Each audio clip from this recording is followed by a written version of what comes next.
Good morning to all of you. Recently आपने पढ़ा होगा where supreme court says SC, ST and OBC an economically weaker section entitled to general category post. Different newspaper में आपने इस news के बारे में पढ़ा होगा, जैसे कि यहाँ पर आप देख सकते हो, जहाँ post in general category also open to quota candidates supreme court. तो हम इस पर्टिकुलर लेक्चर में समझेंगे कि ये पूरा मामला क्या है और सुप्रीम कोर्ट की क्या रूलिंग है। पहले हम बैकग्राउंड को समझ लेते हैं।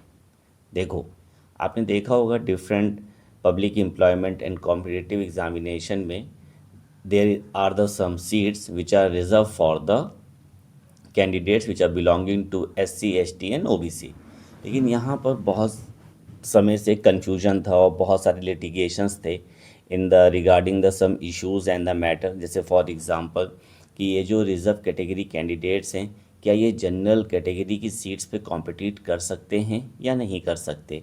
जैसे सपोज़ करते हैं कोई कैंडिडेट ए है एंड वो ओबीसी कैटेगरी को बिलोंग करता है और उसका मेरिट में बहुत अच्छे नंबर आते हैं। ओके, तो क्या ये जनरल कैटेगरी कैंडिडेट में काउंट किया जाएगा या ओबीसी कैटेगरी कैंडिडेट में काउंट किया जाएगा। और ये भी एक इशू चल रहा था कि जैसे सपोज़ जो रिज़र्व कैटेगरी कैंडिडेट्स हैं, अगर सपोज़ करते हैं कि इन्होंने कोई बेनिफिट्स को क्लेम किया, जैसे for example fees, age relaxation and lower cut off, तो एक पर्टिकुलर स्टेज में, और उसके बाद हो सकता है कि there are the different stages of the examination, तो कोई दूसरे स्टेज में अगर सपोज़ कि वो हायर मार्क्स लाता है या सपोज़ वेरी गुड मार्क्स लाता है तो मेरिट में आता है, तो क्या वो मतलब कि क्या वो रिज़र्व कैटेगरी में ही रहेगा या उसको जनरल कैटेगरी की सीट उसको मिलेगी। तो ये सारे इश्यूज़ रहे हैं। तो इन सब इश्यूज़ की वजह से बहुत सारे मतलब कि केसेस मतलब कि डिफरेंट हाई कोर्ट्स में चल रहे थे। ओके, जजमेंट भी आया हुआ था। तो ये डिस्प्यूट बना था मतलब कि in the final selection list and also there are the cases which are challenge by the general category candidates. उनका ये मानना था कि यहाँ पर एक तरीके से देखा जाए तो ये डबल एडवांटेज है by the reserve category candidates. तो इन्हीं सारे मैटर्स को लेकर सुप्रीम कोर्ट ने एक जजमेंट दिया है। तो सुप्रीम कोर्ट का जजमेंट देखने से पहले हम कुछ इम्पॉर्टेंट फैक्ट्स चेक कर लेते हैं। देखो, आर्टिकल 14 कॉन्स्टिट्यूशन का ये कहता है the state shall not deny to any person equality before law और the equal protection of law. देखो, यहाँ दो कॉन्सेप्ट है। एक तो कॉन्सेप्ट कहता है इक्वलिटी बिफोर लॉ, यानी स्टेट के सामने सभी लोग क्या हैं, बराबर हैं। तो यहाँ पर क्या है, there is absence of the special privileges. लेकिन एक दूसरा कॉन्सेप्ट भी आता है जहाँ पर कहा जाता है equal protection of the law. तो यहाँ पर क्या है कि यहाँ सर्कमटेंसेस बहुत मैटर करता है, यानी कोई पर्टिकुलर पर्सन है सपोज ए, तो वो किस सर्कमटेंसेस में रह रहा है, तो इसको भी पहले देखा जाएगा। तो यहाँ पर अगर कोई पर्टिकुलर पर्सन ए है और वो वीकर सेक्शन का है, तो इसको अपलिफ्ट करने के लिए, डेवलप करने के लिए यहाँ पे स्पेशल प्रिविलेज स्टेट बना सकता है। जैसे कि आपने देखा होगा there is the provision of the reservation. Okay, article 15 ये कहता है कि the prohibition of discrimination on certain grounds, यानी कि state shall not discriminate against any citizen on the ground only religion, race, caste, sex, place of birth और any of them, यानी जो state है इन पैरामीटर्स या ग्राउंड्स पर discriminate नहीं करेगा। लेकिन वहीं पे आर्टिकल 15 क्लॉज 4 ये भी कहता है कि स्टेट कोई स्पेशल प्रोविज़न भी बना सकता है for any socially and educationally backward classes of the citizen, SC and ST। और क्लॉज 6 ये भी कहता है कि अगर स्टेट चाहे तो स्पेशल प्रोविज़न बना सकता है for the advancements of the economic weaker section. Okay, तो ये है आर्टिकल 15।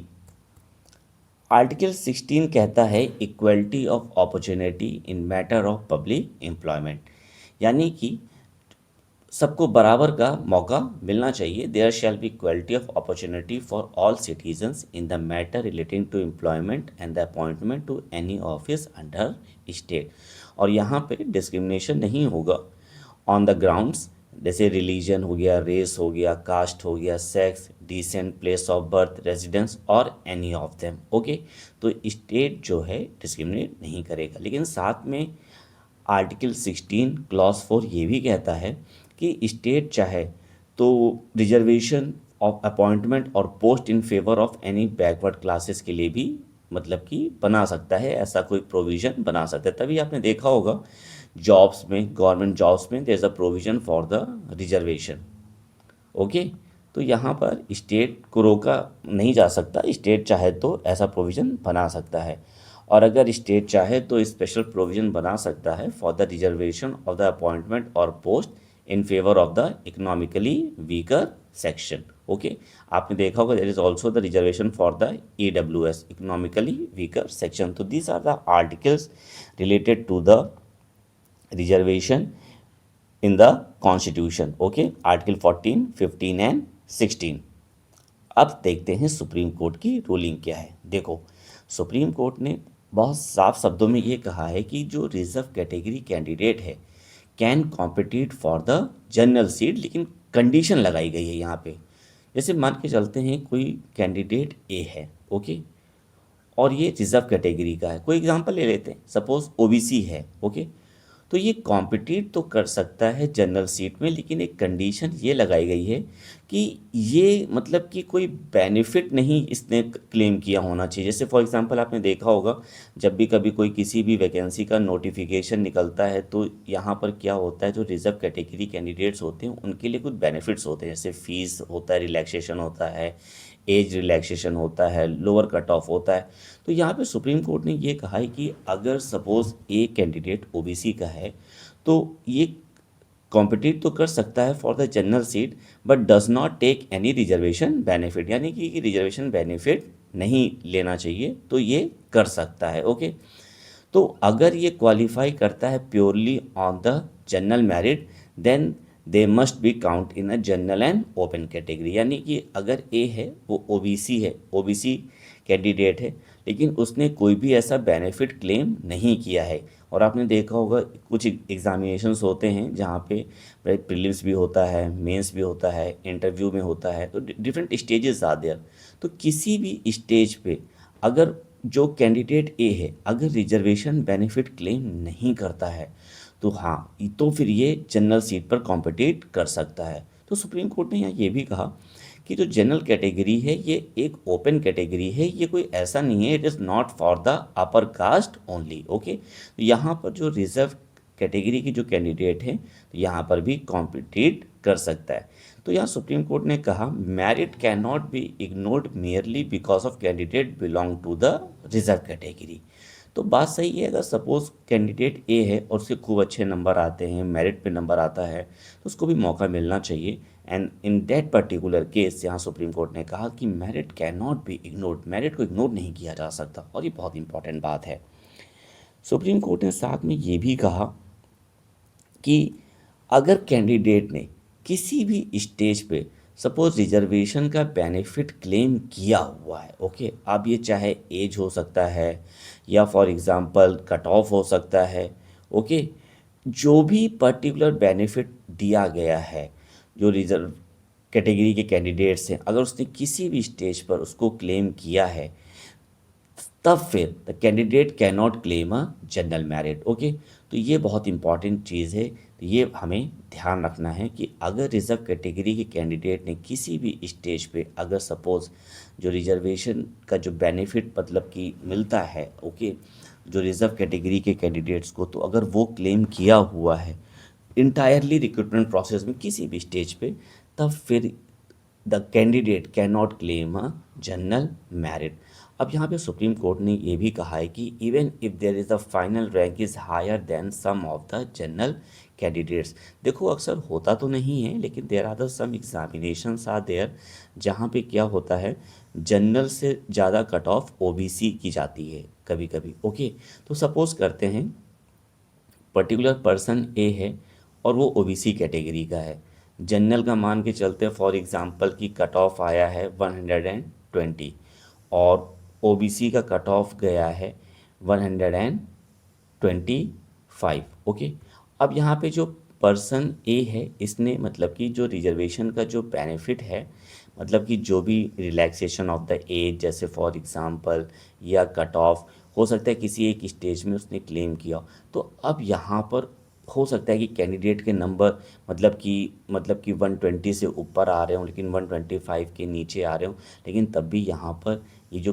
कैंडिडेट ए है, तो ये मतलब कि जनरल की लिस्ट में नहीं काउंट किया जाएगा, क्योंकि ऑलरेडी ए ने क्या किया है, मतलब कि इसने जो रिजर्वेशन का बेनिफिट है पहले से यूज़ कर लिया है। तो ये बहुत इम्पॉर्टेंट बात है। तो सुप्रीम कोर्ट ने ये कहा कि यहाँ पर डबल बेनिफिट नहीं लिया जा सकता, कि एक बार आप मतलब कि आप कह रहे हो कि हमने मतलब कि एज रिलैक्सेशन किया, या मतलब कि हो सकता है कि इससे पहले भी कोई स्टेज हो एग्जामिनेशन का, हो सकता है प्रीलिम्स हो, okay, in that particular case हो सकता है कि यहाँ पर कुछ रिलैक्सेशन या बेनिफिट क्लेम किया, तो फिर आप फिर बाद में ये नहीं कह सकते कि हमें अब यहाँ पर भी मतलब कि हमें मतलब कि जनरल की मेरिट में एड ऑन करना होगा। तो ऐसा नहीं होगा, ओके।